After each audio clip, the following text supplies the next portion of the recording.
বৃষ্টি হচ্ছিল। মিনু মাসি ও রানুটুনি দুজনেই কথাবার্তা বলছিল। মিনু মাসি, জঙ্গলে 3 দিন ধরে লাগাতার বৃষ্টি হচ্ছে। এইবার তো এই বৃষ্টি বন্ধ হয়ে যাওয়া দরকার। তুমি ঠিক বলেছ রানু, এতদিন বৃষ্টির কারণে সবাই পেরেশান আর চিন্তায়। তাহলে আমি যাই, জঙ্গলটা একটু ঘুরে দেখে আসি। এই কথা বলে রানুটুনি বৃষ্টির ভেতর উঠতে লাগলো। রানুটুনি উঠতে উঠতে একটু দূরে যায়, তখনই তার চোখে পড়ল একটি গরুর ছানা। সেই বৃষ্টিতে ভিজে কাঁপতে থাকে। এই গরুর ছানাটি তো ঠান্ডাতে কাঁপছে, মনে হয় তার ঘরের রাস্তা ভুলে গেছে।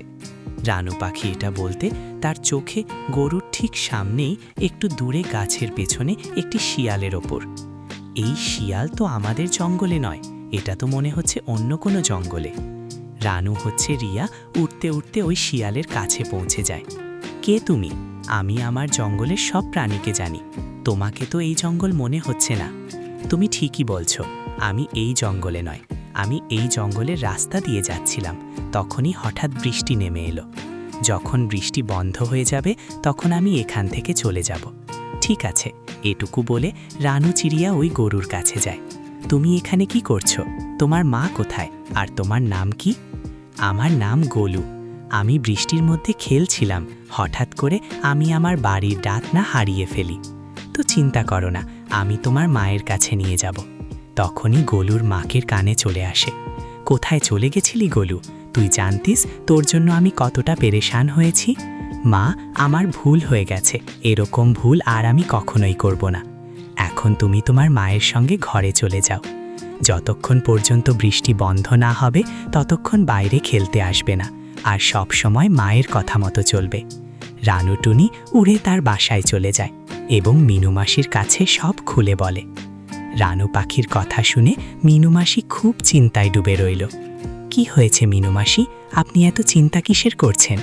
কই শিয়ালটা ওই মাশরুম গরুটাকে কোনো লোক শান্ত করতে চায়নি, ওর ওপর নজর রাখতে হবে। পরদিন সকালে বৃষ্টি থেমে যায়। রানুটুনি রোদের উষ্ণতায় বসে তার শরীরটিকে একটু তাপ দিচ্ছিল। তখনই সেই কানে মনোটুনি চলে আসে এবং বলতে থাকে, রানু, তুমি এখানে বসে আছো আর ওইদিকেই বেচারা বাসন মা বাছুরকে না পেয়ে ফুপিয়ে ফুপিয়ে কান্না করতে করতে মরল। তার বাছুর নাকি হারিয়ে গেছে। আরে কি বলছো, চলো তো দেখি। এই কথা বলে রানু চিড়িয়া ও মনু পাখি চলে গেল ওই গরুর মায়ের কাছে। কি হয়েছে, তুমি কাঁদছো কেন? কালকে যখন আমি গোলুকে নিয়ে রাতে ঘুমাই, সকালে উঠে দেখি গোলু আমার পাশে নেই। সারা জঙ্গল আমি খুঁজেছি, গোলুকে কোথাও পাইনি। তুমি ভয় পেও না, আমি উড়ে উড়ে তোমার বাছুরকে খুঁজে দিব। রানু চিড়িয়া এই বলে গোলুকে খুঁজতে লাগলো। খুঁজতে হঠাৎ তার চোখ পড়ল ওই শিয়ালের ওপর। সে একটি গুহার কাছেই বসেছিল। তুমি তো বলেছিলে বৃষ্টি শেষ হওয়ার পরে তুমি এখান থেকে চলে যাবি। হ্যাঁ হ্যাঁ, যাব, যখনই আমার মন চাইবে তখনই আমি যাব। আর তুমি যেইভাবে বলছো মনে হচ্ছে তুমি এই জঙ্গলের রাজা, তোমারই শুধু এই জঙ্গলের ওপর অধিকার আছে। রানু চিড়িয়া মনে মনে বলল, ওই শিয়ালের উপর তো আমার কিছু কিছু সন্দেহ হচ্ছে। জঙ্গলের রাজা সে, ওকে জানাতে হবে। রানু চিড়িয়া এই সব বলে সিংহের গুহায় চলে যায়। সব ঘটনা সিংহকে খুলে বলে। তারপর সিংহ রাগ হয়ে বলল, তার মানে তুমি সবসময় মিথ্যা কথা বলো? ওই যে ওই শিয়ালটা গোলুকে বের করে আমার সামনে নিয়ে এসেছে, আর তুমি বলছো ওই শিয়ালটাই গোলু লুকিয়ে খেয়ে ফেলেছে।